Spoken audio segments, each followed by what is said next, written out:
Hi everyone, Greg Wray from Financial Wellbeing. I hope you're all well.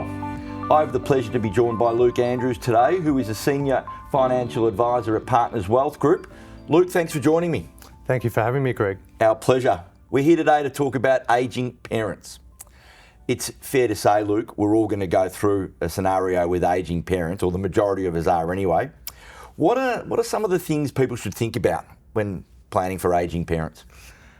Greg, I think there's probably 4 things that you can do now to plan ahead.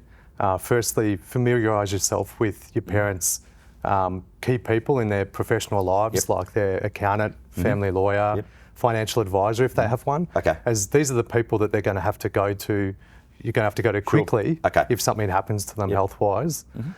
Secondly, I think it's important to check that they've got appropriate legal documentation in place. So their will? The will, their powers of attorney, those sorts of things. I think it's really important for people to become familiar with the aged care system, how to access it, what supports are available. And I think finally, I know this is a bit of a sensitive one, but if you can have a conversation with your parents about what their wishes would be if something happened to them from a health perspective, you know, would they really want to stay in their home? Would they be prepared to downsize? If they had to go into a nursing home, would they have a particular preference for a type of facility or location? I know that these are tough discussions Very to sensitive. have. I've just had them at home, and my dad said, "Oh, you just want to know where the money is," and I sort of said, "No, it's for planning." Exactly, because I think having those discussions now, it can take the pressure off later. And you know, you're going to be under a lot of pressure if something happens to them health-wise very suddenly, and you have to make decisions. And I think having a knowledge of their wishes will make it easier for you. Fantastic. When help is needed, what are the options that are generally available?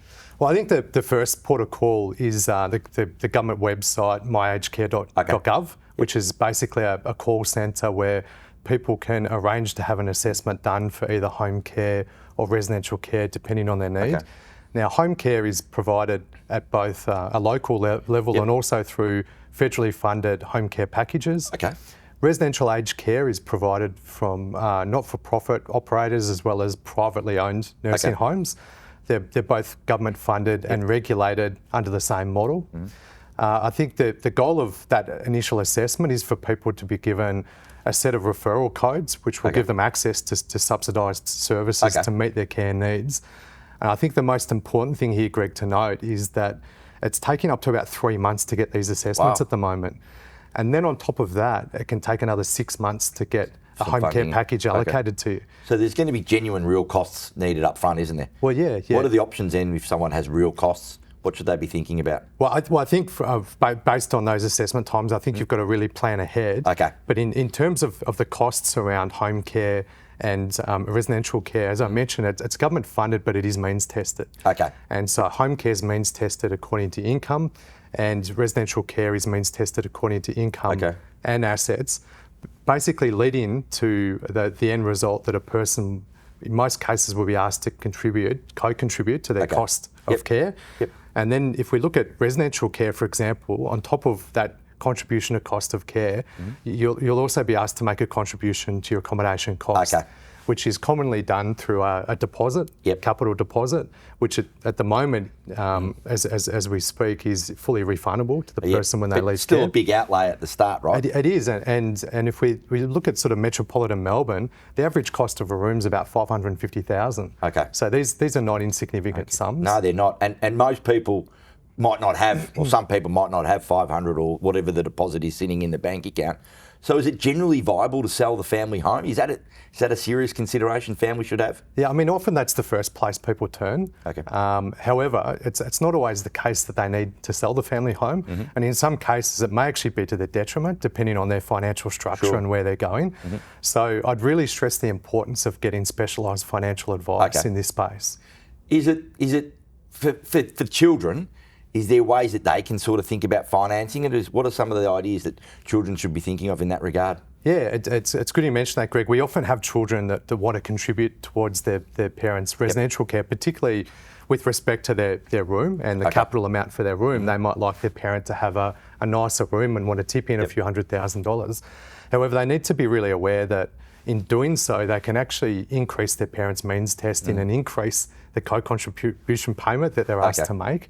The other thing that they really need to note as well is that under the Aged Care Act, the aged care provider has to pay the refundable accommodation deposit back to the parents' estate. Okay. Yeah, so if children are contributing, it's really important that they get appropriate... Have their estate planning documents in place. Or that they get appropriate legal advice to make sure that so it's fairly complicated. We're talking about legal matters, financial matters, estate matters, so lots for people to think about. Absolutely. You mentioned home care, but separately to that, you've got nursing homes and you've got retirement villages. What are the sort of differences and options in that regard?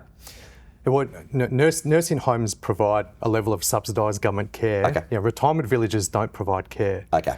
You can still get care in a retirement village by having a home care package, just like you can in a private home in the community. Yep. However, it's important to note that in a retirement village, over time, as your care needs increase, you may have to leave and move to a nursing home. Yep. So I think it's really important for people with parents in their 80s that perhaps have health issues, that a retirement village may not be the right place for them. Sure. They might be better looking at an aged care facility where they can still have a community feel and as much independence as they like, but in the background there is that subsidised government care that can step in and they can have that if their care needs increase. Okay. In terms of support, I've been reading in the media that there's likely some changes coming down the line. What do those changes look like in terms of support and packages out there available for families? Well, as a result of the Royal Commission into Aged Care a couple of years ago, one of the major findings was that the aged care sector is underfunded. And recently the government responded to this with the release of a report indicating that they'd like this funding to come from greater co-contributions, namely from self-funded retirees moving forward. And this was expected to be legislated and released as part of the new Aged Care Act on the 1st of July 2024.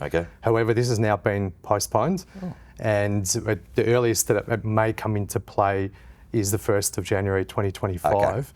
Regardless, we're sort of expecting that moving forward, self-funded retirees will be asked to contribute more to their cost of care. So the goalposts are going to move. Correct. And this will no doubt have implications for intergenerational wealth transfer. Of course. Making it really important for people to plan ahead and to seek specialised advice to make sure that they're structured correctly. So watch this space. You spoke about advice and certainly this space is going to be forever moving. But for people that need advice, what should they do? Who should they talk to? Well, it's important to note that aged care financial advice is specialised advice. So often what you'll find is that your accountant or your regular financial advisor looking out after your investments are not completely across it. So I'd really encourage people to seek a specialist in the area. And by that I mean somebody that's actually doing aged care financial advice on a daily basis. So the easiest way obviously to tell is to ask them how often are you doing aged care advice? Is it daily, monthly, twice a year? And the other area I'd point people to is aged care homes. Is to, like, often they've got a very good idea of the aged care advisors that they're coming into contact with on a regular basis and how much they know their stuff, sort of thing. And so they can sort of point you in the right direction there. Fantastic, Luke. What I've heard is it's obviously a sensitive matter talking to parents in any regard about their health, their wills and those sort of matters, but it's a very complex and moving place in terms of aged care and looking after parents. So for people out there, seek advice. Really appreciate the conversation, Luke. Thanks for joining us. You're welcome, Greg. Thanks all.